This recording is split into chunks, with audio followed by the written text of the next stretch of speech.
दिखाएंगे और क्या। जमीर अब्बास और प्रमित माकोड़े। जमीर भाई, ये पहले ममदानी पर बोलिएगा। जोहरान ममदानी कह रहे हैं, ट्रंप को घेर रहे हैं कि आपको लग रहा है कि वहां अमेरिका में ममदानी साहब जैसा एक ही है, तो एक ही आवाज आई है और पब्लिक ओपिनियन अमेरिका में अब ट्रंप को मजबूर कर देगी इस वॉर को रोकने के लिए? ममदानी साहब, पहले तो आदाब आपको और तमाम व्यूअर्स को भी और तमाम पैनलिस्ट को भी।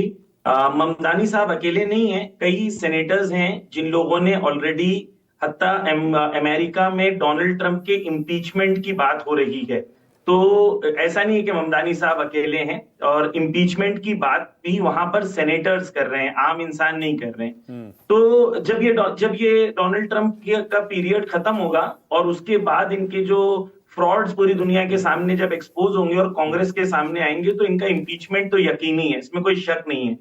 दूसरी चीज ये है कि मैं एक चीज क्लियर कर दूं, हमारे बहुत सारे पैनलिस्ट ये कह रहे थे कि रहबर मौजम हजरत आयतुल्लाह खामेनी जब इंडिया आए थे, तो वो इंडिया आए थे, ऑफिशियल विजिट पर आए थे, कश्मीर भी गए थे, बैंगलोर भी गए थे, अलीपुर भी गए थे, बॉम्बे भी गए थे, हैदराबाद भी गए थे, और ये ऑफिशियल विजिट थी, इसके फोटोज, वीडियोज, एविडेंसेस सारे मौजूद हैं। तीसरी बात यह है कि ईरान ने हमेशा से इंडिया का साथ दिया है। हत्ता ओआईसी की मीटिंग थी 1994 में, कश्मीर के हवाले से सारी मुस्लिम कंट्रीज ने इंडिया के अगेंस्ट वोट किया था, लेकिन ईरान ने इंडिया के फेवर में वोट किया था। ईरान ने उस प्रपोजल को ब्लॉक किया था। ईरान ने हमेशा से इंडिया को ऑयल सस्ते में दिया, हत्ता इंडियन रुपीज में दिया। आज हमारे साथ प्रॉब्लम क्या है कि हमें ऑयल डॉलर्स में खरीदना पड़ रहा है। ईरान ने ऑफर किया था कि हम अपनी रुपीज में बेचें ऑयल। तो इंडिया और ईरान के रिलेशंस जो है वो बहुत अच्छे हैं, और मैं श्रीवास्तव जी से अग्री करता हूं कि इजराइल ने जो परसेप्शन क्रिएट किया है वो रियलिटी से बहुत दूर है। कई इजरायली कंपनीज इंडिया के अंदर फ्रॉड के अंदर इन्वॉल्व थी, और उनके ऊपर केसेस भी हुए थे, जो अगर कोई गूगल करेगा तो उसको वो मिल जाएगा। अच्छा, तो ये जमीर भाई एक सेकंड, जमीर भाई आपने बहुत अच्छा किया, आपने बहुत अच्छा किया जो आपने खामनेई की भारत यात्रा के बारे में, इंडिया विजिट के बारे में डिटेल में बात कर दी। तो थोड़ा ये भी क्लियर कर देते, थोड़ा डाउट है इंडियंस के माइंड में कि जो कश्मीर में पाकिस्तान टेररिज्म फैलाता है इस्लाम के नाम पर, उसको भी थोड़ा कंडेम कर देते और कह देते अपने ईरान के बड़े बड़े नेताओं से, वो भी एक बार कंडेम कर दें, तो फिर इंडिया में थोड़ा सा रीअश्योरेंस आ जाए कि ईरान हमारे साथ है। जी, मैं क्लियर कर दूं। देखिए, ईरान का मैं आपको एक पहले बता दूं मानक जी, कि आपसे मैं एक सवाल करूं पहले कि दुनिया में सबसे बड़ी टेररिस्ट ऑर्गेनाइजेशन कौन सी थी? आईसिस थी?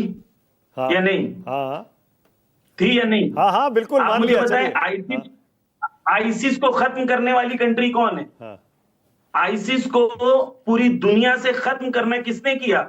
आप मुझे बताएं, जो 16 नर्सेज इंडिया की इराक में फंसी हुई थी, उनको किसने आजाद कराया था?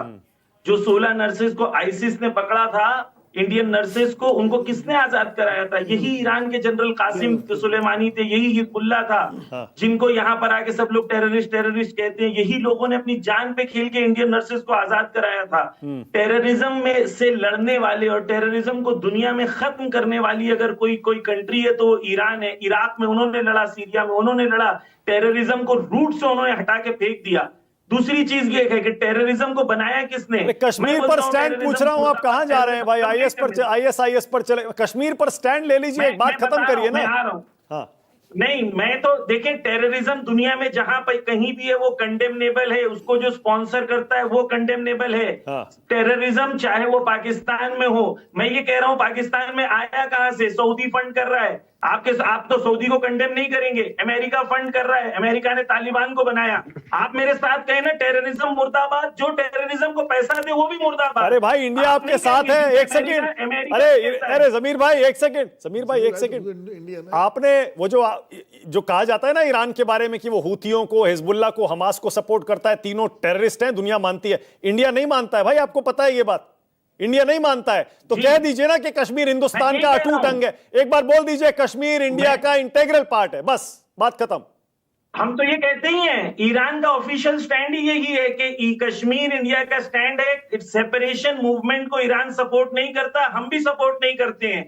कश्मीर इंडिया का पार्ट है, ये ईरान मैं एक सेकेंड, मैं पूरे कश्मीर की बात कर रहा हूं, इसमें पाकिस्तान ऑक्यूपाइड कश्मीर भी है, उस पर भी स्टैंड ले लीजिए ना, खत्म करिए बात को। देखें, ये जो अब मैं उनकी पोजीशन पे तो नहीं हूं कि मैं उनकी तरफ से कोई स्टेटमेंट दूं, लेकिन जो इंडिया का कश्मीर है क्लियर है, ईरान कोई सेपरेटिस्ट मूवमेंट को सपोर्ट नहीं करता ठीक है। और ना करेगा। ईरान इंडिया की पीस के लिए, इंडिया की सिक्योरिटी के लिए और अपने रिलेशंस को, और ईरान और इंडिया स्ट्रेटेजिक पार्टनर्स हैं, ये ईरान के लिए क्लियर है। और टेररिज्म को हम कंप्लीटली कंडेम करते हैं, लेकिन दो टाइप की टेररिज्म है। एक अमेरिकन फंडेड टेररिज्म है, जो अमेरिकन फंडेड टेररिज्म है उससे ईरान ने लड़ाई की है, और जो देश की आजादी के लिए लड़ रहे वो टेररिस्ट नहीं है। ईरान छाती ठोक के कहता है कि हम हमास, हिजबुल्लाह और हुसी को सपोर्ट करते हैं क्योंकि वो अपनी आजादी की जंग लड़ रहे हैं। ठीक और है, ईरान मतलब लश्कर तैयबा जैशे मोहम्मद, लश्कर तैयबा जैशे मोहम्मद टेररिस्ट ऑर्गेनाइजेशन है ना? ये सब टेररिस्ट ऑर्गेनाइजेशन जो आवाम पे हमला करे, निर्दोषों पे हमला करे, किसी और मुल्क में जाके हमला करे, वो कंडेम। और अलकायदा, लेकिन जो अलकायदा आजादी की जंग लड़े वो रेवोल्यूशनरीज हैं। Al Qaeda Osama bin Laden, al Qaeda को खत्म ईरान ने किया है। ठीक है, अलकायदा से लड़ा ईरान ने है। आप मुझे बताइए, अलकायदा को सीरिया में किसने खत्म किया? अलकायदा को इराक में किसने खत्म किया? किसने हजारों जवान की जान दी? ईरान ने जान दी हजारों जवानों की अलकायदा और आईसिस को लड़ने के लिए। ये जो क्लेम करते हैं एसी के रूम में बैठ के कि हम टेररिज्म के मुखालिफ हैं, कितने आए टेररिज्म से लड़ने के लिए?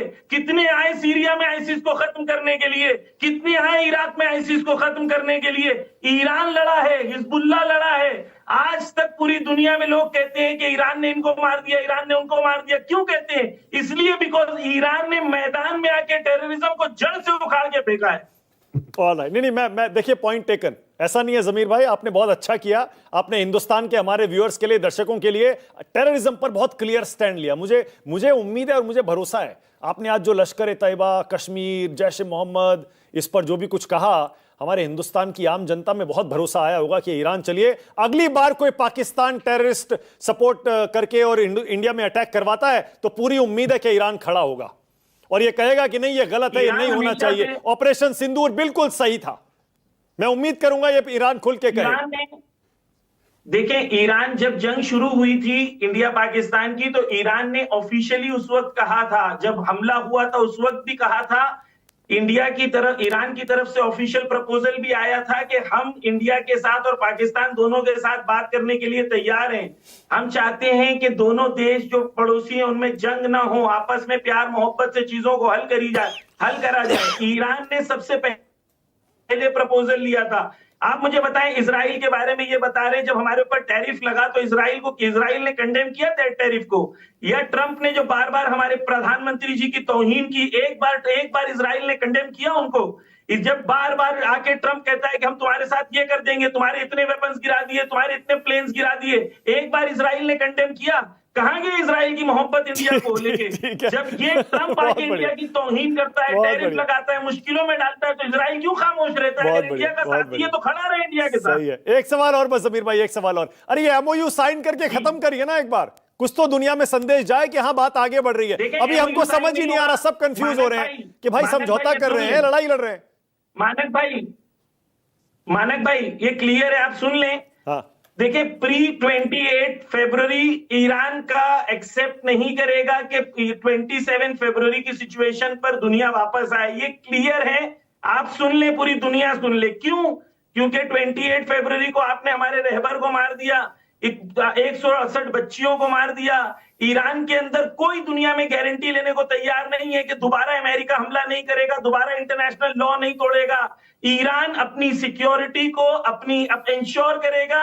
होर्मुज ईरान के कंट्रोल में रहेगा। होर्मुज वो चीज है जिसकी वजह से अमेरिका मजबूर होगा कि हमला नहीं होगा, ये क्लियर है। ईरान अपनी सिक्योरिटी को पहले देखेगा, जिंदा रहेगा तो दोस्त बनाएगा। ठीक है, ओके।